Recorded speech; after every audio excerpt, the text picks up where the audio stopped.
Mr. Moderator, our distinguished guests, brothers and sisters, our friends and our enemies.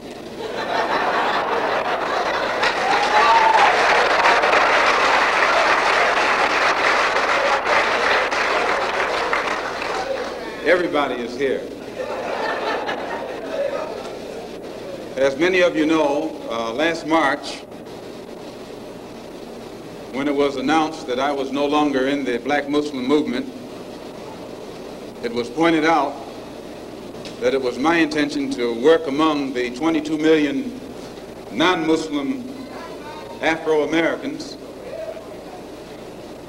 and to try and form some type of organization or create a situation where the young people, our young people, the students and others, could study the problems of our people for a period of time and then come up with a new analysis and give us some new ideas and some new suggestions as to how to approach a problem that too many other people had been playing around with for too long.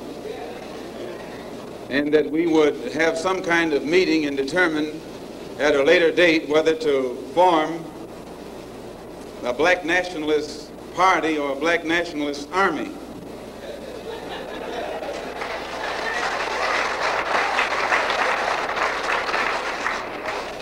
There have been many of our people across the country from all walks of life who have taken it upon themselves to try and pool their ideas and to come up with some kind of solution to the problem that confronts all of our people. And tonight we are here to try and get an understanding of what it is they've come up with. Also, recently, when I was blessed to make a trip or a pilgrimage, a religious pilgrimage to the holy city of Mecca, where I met many people from all over the world, plus spent many weeks in Africa trying to broaden my own scope and get more of an open mind to look at the problem as it actually is. One of the things that I realized, and I realized this even before going over there, was that our African brothers have gained their independence faster than you and I here in America have. They've also gained recognition and respect as human beings much faster than you and I. Just 10 years ago on the African continent, our people were colonized. They were suffering all forms of colonization, oppression, exploitation, degradation, humiliation, discrimination, and every other kind of Asian. And in a short time, they have gained more independence, more recognition, more respect as human beings than you and I have. And you and I live in a country which is supposed to be the citadel of education, freedom, justice, democracy, and all of those other pretty sounding words. So it was our intention to try and find out what was our African brothers doing to get results so that you and I could study what they had done and perhaps gain from that study or benefit from their experiences. And my traveling over there was designed to help to find out how.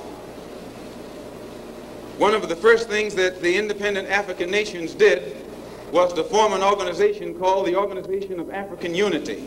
The purpose of our Organization of Afro-American Unity, which has the same aim and objective, to fight whoever gets in our way.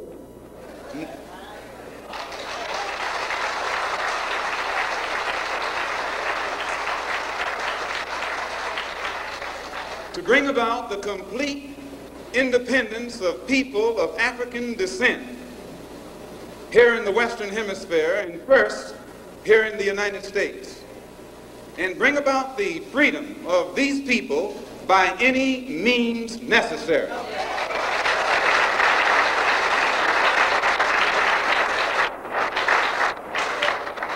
That's our motto.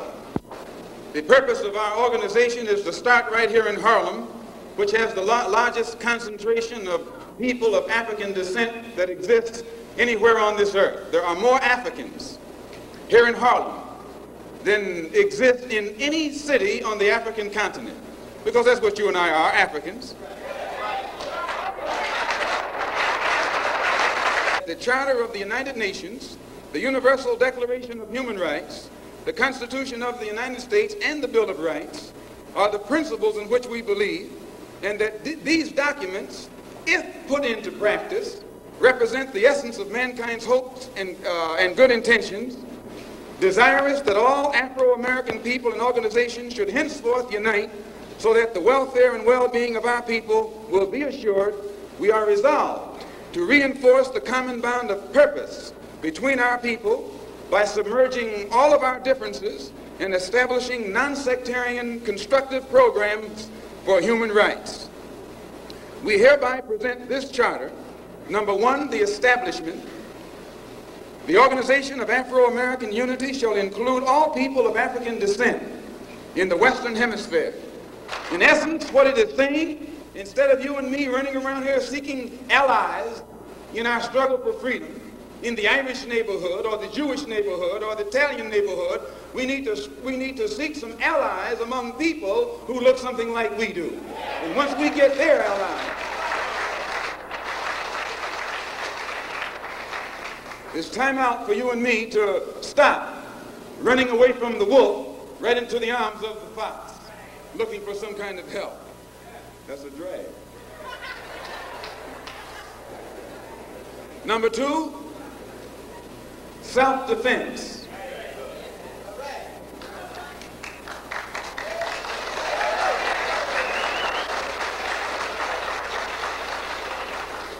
Since self-preservation is the first law of nature, we assert the Afro-Americans' right to self-defense.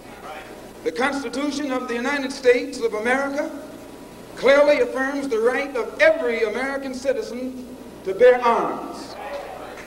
And as Americans, we will not give up a single right guaranteed under the Constitution. The history of unpunished violence against our people clearly indicates that we must be prepared to defend ourselves, or we will continue to be a defenseless people at the mercy of a ruthless and violent racist mob.